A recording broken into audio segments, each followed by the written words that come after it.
Firstly, I'm excited to announce that I was selected to be a recipient for the New Zealand Society of Authors Mentorship Program for 2020. There were 13 writers selected, and I have been paired up with a mentor whom I'll be working with for the rest of this year. She will help me to hone my writing skills and help me to develop my novel into a piece of work that I could be proud of. The Nzsa mentor program is supported by funding from Creative New Zealand, and it's been going since 1999 with very positive outcomes. I haven't had a chance to meet with my mentor yet face to face because being April 2020, we are still currently in lockdown during the global pandemic.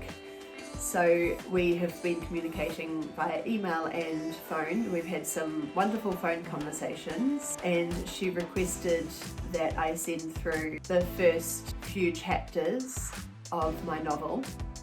Therein lies the problem, because I've never been happy with the first chapters that I've written. So in some ways it's a great place to start. It's also a very frustrating place to start, because when I first started writing my novel, after I had done a brief outline, I started from chapter 1 and kept writing until just over a year later when I reached the end of the book.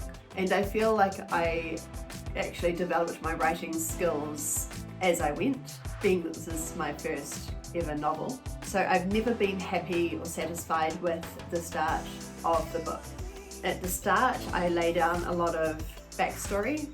We learn a lot about the characters, and I know that saying, "but wait, it gets better," is not a very good strategy.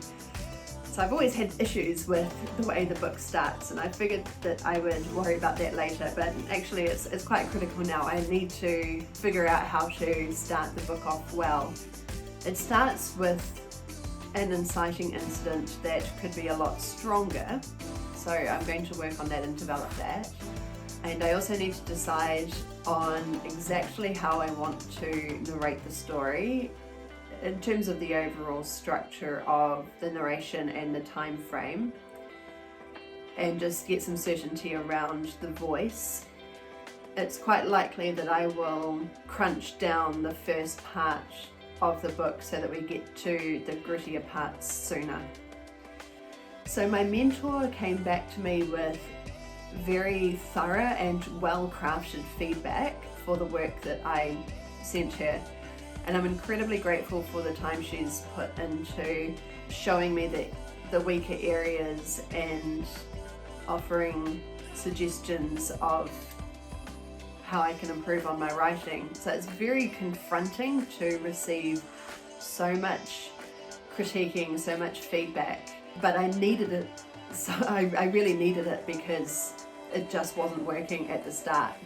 I could not be more grateful to have such expert advice from somebody who is very experienced and knowledgeable.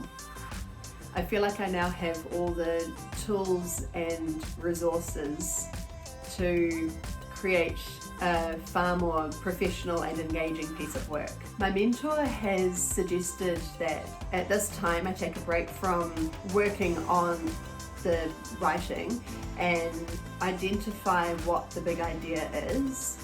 So spend this time working on the premise, which is exactly what I need, because somewhere along the way I feel like I got carried away by the flow of the story and started to lose the connection to the premise. And of course it didn't help that my original idea for the book actually developed and evolved quite a lot as I went along and as the story progressed, especially because this happened over the span of about 15 months. Looking back, I should have made sure I had a clearer idea of what the premise was, even as it evolved, just to make sure that what I was writing was still aligning with the premise. So what I'm doing now is stripping everything back to the bare bones. I've dedicated a whole notebook to identifying my main character's likes, wants and needs, his desires, his goals, his fears, and what is most important to him, what he's scared of losing, what interests him the most. So this is what will help me to be really clear about the stakes, the goals, and therefore the character arc and the plot of the novel. I feel like most authors would have this established before they even start to write, but I'm learning. So as I explore these ideas, I'll be able to eventually drill down what the big idea is and just be so clear about it so that everything that happens in the book is driven by the premise. So the next thing I need to do is, again, something that I think a lot of authors probably do at the very start rather than in retrospect, and that is to write up scene cards. Everything that happens in the book, every event, every scene, I'm writing down on individual cards and then working out which ones are the most important to developing the character and progressing the plot. As I was writing my novel, I was excited to reach 100,000 words, which was around the same time as I reached the end of the book. The word count itself was never important. It's just that I like numbers, and it was a way of quantifying the work that I had done and a way that I could communicate and share that with others. And to say that it was half or 2/3 finished was never accurate anyway, because it was only the first draft, and in fact the greatest amount of work is most likely to happen after I've laid down that first draft. So I had never intended for the novel to remain at 100,000 words. I would expect it to sit at more around the 80,000 word mark. If it's less, that's great too, but I would rather have a shorter and tighter story than something that was long-winded and full of fluff. So when I look at what I have written so far to date, it feels like I have a very elaborate 100,000 word outline for a novel because it is pretty much the entire story laid out chronologically from beginning to end. And I now need to take what I've written, perhaps reformat it, restructure it, narrate it differently, condense it, chuck out some big chunks of it.